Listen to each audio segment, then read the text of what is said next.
What's up, people? Welcome back to the channel. I wanted to do a video of 5 good tech options, main slash side deck options that that pretty much you could use in this format.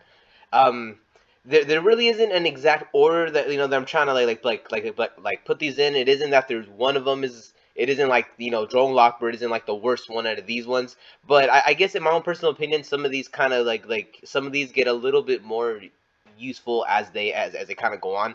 So these are just especially like with this past couple of weeks, I've been really like kind of diving in like more into the format. These are like my 5 picks for good, like I guess like good cards that kind of like I guess maybe try out, kind of keep an eye on depending on your local scene, and kind of see like if they really work for you. Some of these options, like I really feel they're going to work, but at the same time I can't be 100% sure. But without without further ado, let's just go ahead and get into it. If you like what's going on here, please like and subscribe. If not, it is all good. Let's go ahead and get into it. The first card right here is Drone Lockbird.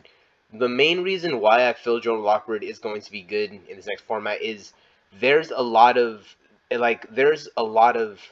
I guess there's a lot of rogue decks that need to do a lot of searching. You also have Runic, which is pretty much it only exists off drawing a whole bunch of cards. So if you drop a Joan Lockbird on them, like it could really set them back. And if they aren't able to get the cycle going, then they essentially kind of could lose. Especially if they're able to out some of their floodgates. So, and also I guess like to add to that, a lot of like it's there's like a you could stop a lot of decks from really doing more by simply only giving them the one search. Like even in a Cashier. Like if Cashier doesn't have like the perfect hand, you could essentially just they'll sit there and look at the Fenrir. They're gonna search, and then you drop Joan Lockbird. They pretty much like are not gonna be able to get any more off that. They're not gonna be able to use a field spell. They're not gonna be able to use a unicorn, and it could really halt them, and it could force them to be like in a board where maybe they're not even able to, like maybe they well, they probably might still end on the XYZ, and then they'll be able to have the XYZ and then be able to get another one on the next turn. But it would stop them from being able to have the whole setup and have a whole bunch of things ready to go and be able to like kind of get the whole the whole Castero loop and getting everything into play. So Joan Lockbird is very good. It's also good against Sprite, because unless Sprite has everything in their hand, they are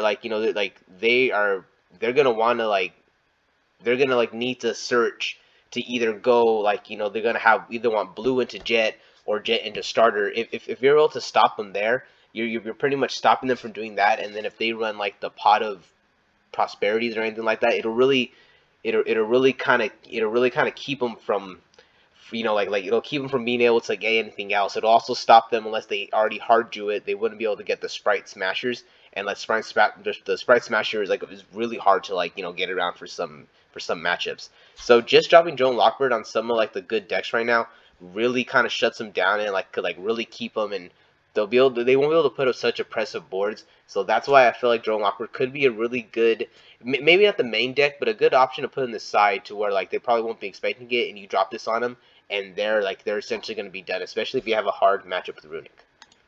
Dark Hole. This right here, it's pretty obvious that using things like Lightning Storm and Raigeki are very good in this format. Basically, you want to break the board. That's also one of the reasons why Lava Golem has been seeing even way more play. Than, was seeing a lot of play last format, but now it's seeing even more play.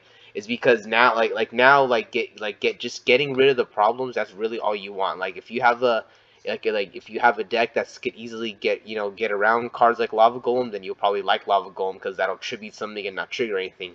But another popular way right now to get rid of stuff, especially in the Castira matchup, is just simply to destroy everything, because the Castiras don't really get any kind of effects when they get sent to the graveyard. So if you just destroy them, as long as you get rid of them, then they're pretty much gone, and you don't got to deal with them.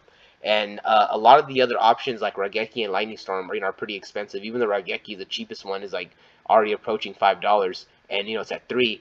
But another one that essentially you basically, what I'm trying to say is use Raigeki turn 1, so you probably don't have any monsters to begin with. Well, use it turn 2 if you're going second. And just use it on your first turn.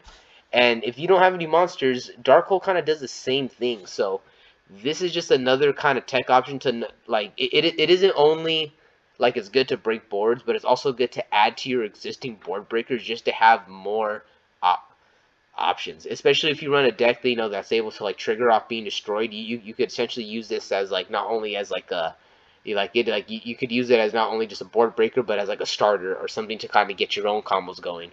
So this is just something to kind of like keep an eye on, that like maybe if you only have two Raigekis, or if you feel you want more board breakers, like Dark Hole is a really good option. A lot of like the hollow and the super rares are kind of already starting to go up, but you can get common still for a good price. So Dark Hole is another like good option.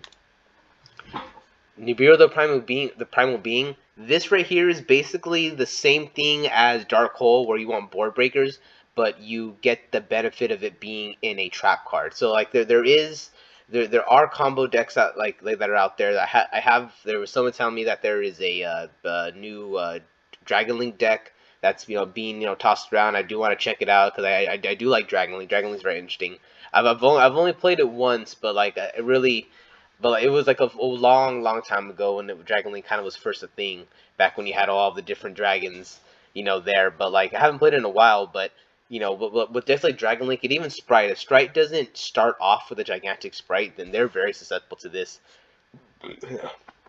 There's a lot. There's just a lot of different decks that really could just that just get destroyed by Nibiru, and a lot of those decks also get destroyed by board wipes. And this right here just does everything in one. You essentially have you essentially have the board wipe, and then you get a monster on your side. Yeah, I know you give them like you give them the token, and sometimes hard to deal with. But like I said, if you run cards that'll break the board, you could deal with the token and then have a monster on the back of it. So Nibiru coming back in the format is something to kind of keep an eye on. If your deck gets hurt by Nibiru, then this is kind of another thing. Like even Flandreese doesn't use small roll to bridge into the water, barrier. Like and if they're not able to summon Mist Valley Avion by turn 5, then even the birds could get hit by Nibiru. So that's just something to think about right there. Next card is Change of Heart. So this one right here, I was kind of going back and forth a little bit to add it in.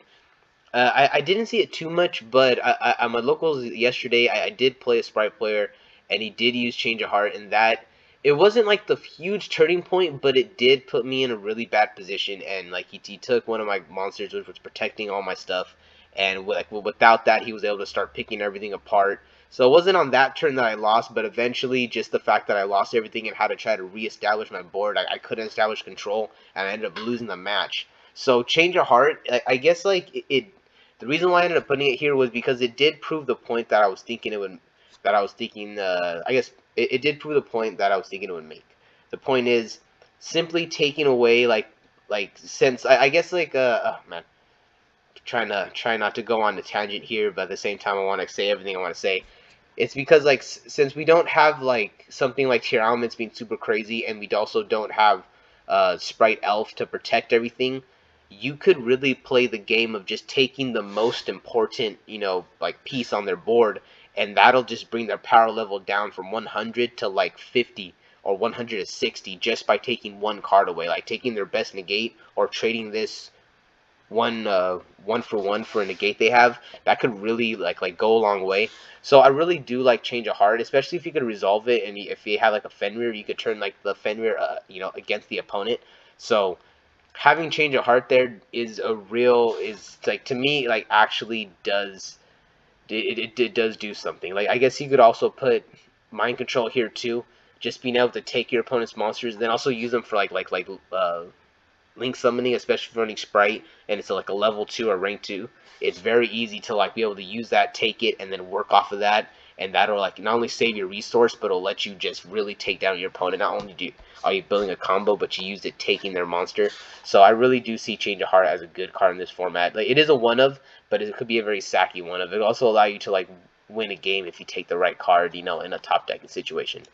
And Chaos Hunter. This is the last card I want to talk about. Chaos Hunter right here. I'm pretty sure it's already been talked about. I haven't seen a lot of people use it, but if people start using this card, I am not going to be a happy camper. Essentially what it is like, the effect reads: when your opponent special summons a monster, you can discard one card. to special summon this card from your hand, and your opponent cannot remove cards from play. Basically, your opponent's not gonna be able to banish any cards. She's a 2500 attacker, and she responds to special summoning. So like there's ways to play around the Chaos Hunter to make sure like you don't trigger it. So it isn't like the end of the world, but this right here against Kastira, that's actually very, very good. Just having her down there, not being able to banish anything that you won't be able to get like a lot of, you'll be able to get a lot of use out of everything. Especially if you're running any of the pot of desire cards, you won't pot of any of the pot of greed variants that need you to banish cards, you won't be able to use them. That pretty much shuts down like a lot of things right there. If you're playing Runic, this shuts down and pretty much your entire deck gets shut down.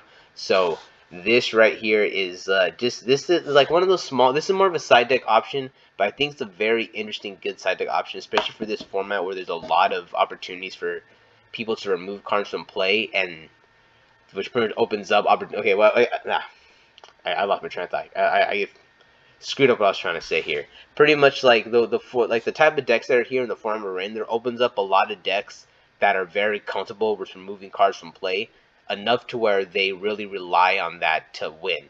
Like it's not only just Runic, how like their entire deck has that gimmick, but even like Kashtira or decks that rely on like like the different pot variants. They're pretty much they're not prepared for like something like Chaos Hunter. So if you come and bring that in your side deck, drop that in, game 2, it'll really catch them off guard, and they might not have the outs. Like there's gonna be board breakers, but like I said, like maybe able to like set up some kind of protection around her. But this right here could really help you against those super hard matchups. Kashtira, Runic, this right here could really shut them down. And that's kind of why I have her as the last card. Like I really kind of have her high on my list as like a cool little tech option. All right, guys, that's it for the video. I hope this I hope this helps. If it doesn't, it's all good. Leave some comments down below if maybe you agree or disagree. Or maybe you have like your own ideas of some good tech cards. Like leave them down in the comments. If like I said, if not, like I kind of hope that some of this info is able to help you. Maybe you kind of got an idea of some better cards to use. That's it, guys. I'm going to catch you guys in the next one. Got some cool stuff to announce this week. That giveaway is gonna coming out soon. Getting everything worked out, getting all the rules and making sure it's all right and all that stuff. But till then, peace out. I'll catch you in the next one.